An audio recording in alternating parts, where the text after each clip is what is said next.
Selamat datang di Pojok Santai. Sebelum Anda mendengarkan audiobook ini, kami menginformasikan bahwa channel ini adalah review audio dari buku yang ada di Indonesia. Untuk membaca keseluruhan buku ini, kami menyarankan membeli buku aslinya di toko buku kesayangan Anda, baik offline maupun online. Keberadaan channel ini dimaksudkan untuk membantu Anda mendapatkan pengetahuan dari buku-buku kesayangan Anda. Jangan lupa untuk subscribe, like, dan komen.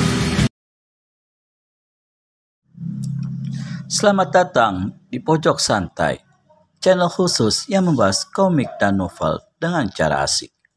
Bayu Hanggara alias Pendekar Pulau Neraka sangat terkejut dengan titah Prabu Indrajaya untuk berhadapan dengan Nyai Lumping. Apakah Bayu akan melakukannya? Yuk langsung saja simak video kali ini.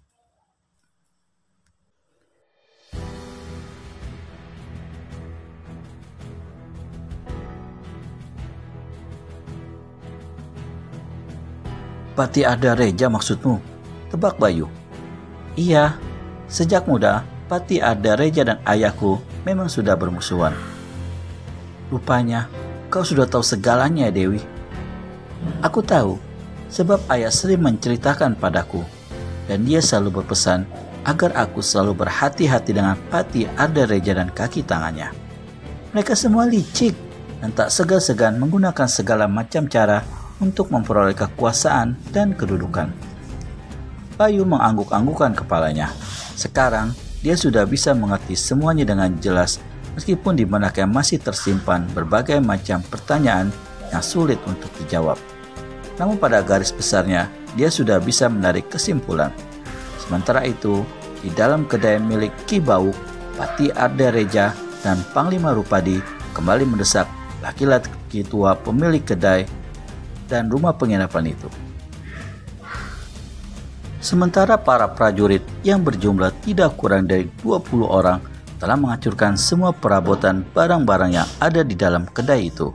Bahkan sampai ke seluruh kamar penginapan yang ada di bagian belakang kedai hancur diobrak-abrik. Kini keadaan Ki Bauk benar-benar mengenaskan. Wajahnya tampak bengkak-bengkak biru lebam dan darah terus menetes dari sudut bibir, hidung, dan pelipisnya.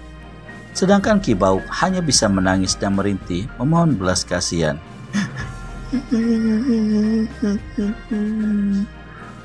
Keadaan wanita tua itu juga tidak jauh berbeda dengan suaminya. Aku sebenarnya enggan membuat kasar padamu, Ki Bauk, tapi kau telah memaksaku untuk bertindak keras. Dingin suara Pati Arda Reja. Ki Bauk hanya diam saja dengan kepala terkulai lemah. Katakan, di mana Dewi Puspita kau sembunyikan? Desak Pati Arda Reja dengan emosi. Tapi Ki Bauk tetap diam membisu, sedangkan darah makin banyak menetes dari luka-luka di wajahnya yang sudah keriput. Hal itu tentu saja membuat Pati Arda Reja semakin geram. Maka tanpa mengenal rasa kasihan lagi, tangannya langsung melayang dan mendarat telak di wajah Ki Bauk. Wus, plak, ah! Ki Bauk memengkik tertahan. Darah kembali mengucur deras dari mulutnya. Sedangkan Nyi Bauk menjerit melengking, namun dia tidak mampu berbuat apa-apa. Karena kaki dan tangannya terikat di kursi. Dua orang prajurit menodongkan pedangnya ke leher wanita tua itu. Kakang, rasanya tidak ada gunanya lagi menyiksa orang tua ini, kata Panglima Rupadi yang sudah hilang kesabarannya.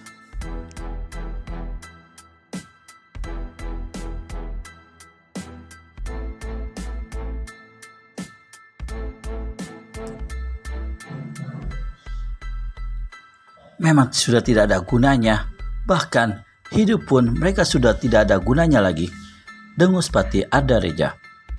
Pati Arda Reja kemudian merebut pedang yang berada di tangan salah seorang prajurit, dan tanpa berkedip sedikit pun, dia langsung mengibaskan pedang itu ke leher Nyi Bauk. Wus! Ah! Nyi Bauk segera menjerit melengking. Bersama dengan itu, darah langsung muncrat dari leher yang terpenggal hampir putus. Dan belum puas juga, Pati Arda Reja lalu mendang tubuh perempuan itu hingga terguling bersama kursinya. Dak! Ki Bauk hanya bisa memejamkan matanya sambil menggeram hebat. Hatinya menjerit, namun dia tidak mampu untuk memberontak. Kedua tangan dan kakinya terikat tambang dengan kuat. Kau akan bernasib sama jika terus membungkam, Ki Bauk. Ancam Pati Adareja seraya menempelkan mata pedang yang telah berlumur darah ke leher laki-laki tua pemilik kedai itu. Iblis, bunuh saja aku. Kau tidak akan bisa menemukan keponakanku, bentak Ki Bauk dengan sisa-sisa keberaniannya. Pati Adareja menggeram marah. Tiba-tiba saja tangannya berkelebat cepat dan langsung des membabat leher Ki Bauk. Tak sedikit pun terdengar laki-laki tua itu mengeluh atau berteriak. Kepalanya langsung terkulai dengan darah segar yang memuncrat deras. Beberapa saat kemudian, Pati Adareja membuang pedang yang berlumuran darah itu. Wajahnya merah pada memandang dua mayat yang telah menggeletak di lantai kedai itu. Orang tua tidak tahu diuntung, gumam Pati Adareja dengan kesal. Pati Adareja segera melangkah keluar setelah menyemburkan ludahnya beberapa kali. Cuh! Sementara para prajurit yang mengawalnya hanya bisa diam dengan sinar mata yang sulit untuk diartikan. Sedangkan Panglima Rupadi segera mengikutinya diiringi para prajurit yang berjumlah 20 orang itu. Sebentar kemudian terdengar suara derap langkah kaki-kaki kuda yang dipacu cepat meninggalkan halaman depan kedai itu. Kini keadaan kembali sunyi, tak terdengar suara sedikit pun juga.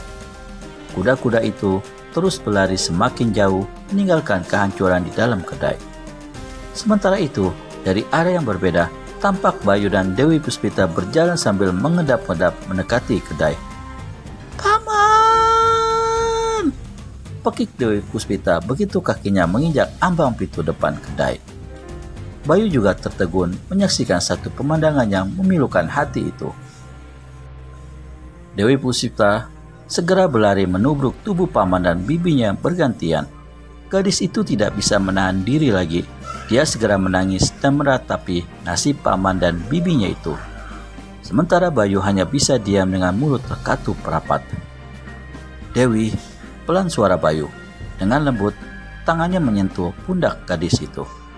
Dewi Puspita mengangkat kepalanya dan menoleh agak ke atas. Kemudian, perlahan-lahan ia bangkit, namun pandangannya tetap tertuju pada dua gundukan tanah merah yang masih baru. Mereka terpaksa menguburkan jenazah Ki Bauk dan Nyi Bauk di belakang rumah agar tidak menarik perhatian orang lain. Aku harus membalas kekejaman mereka, Kakang. Harus, dengus Dewi Puspita menggeram, namun suaranya masih bergetar.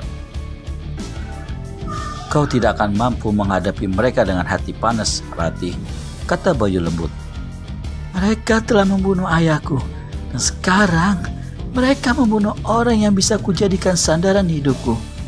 Paman dan bibi tidak tahu apa-apa.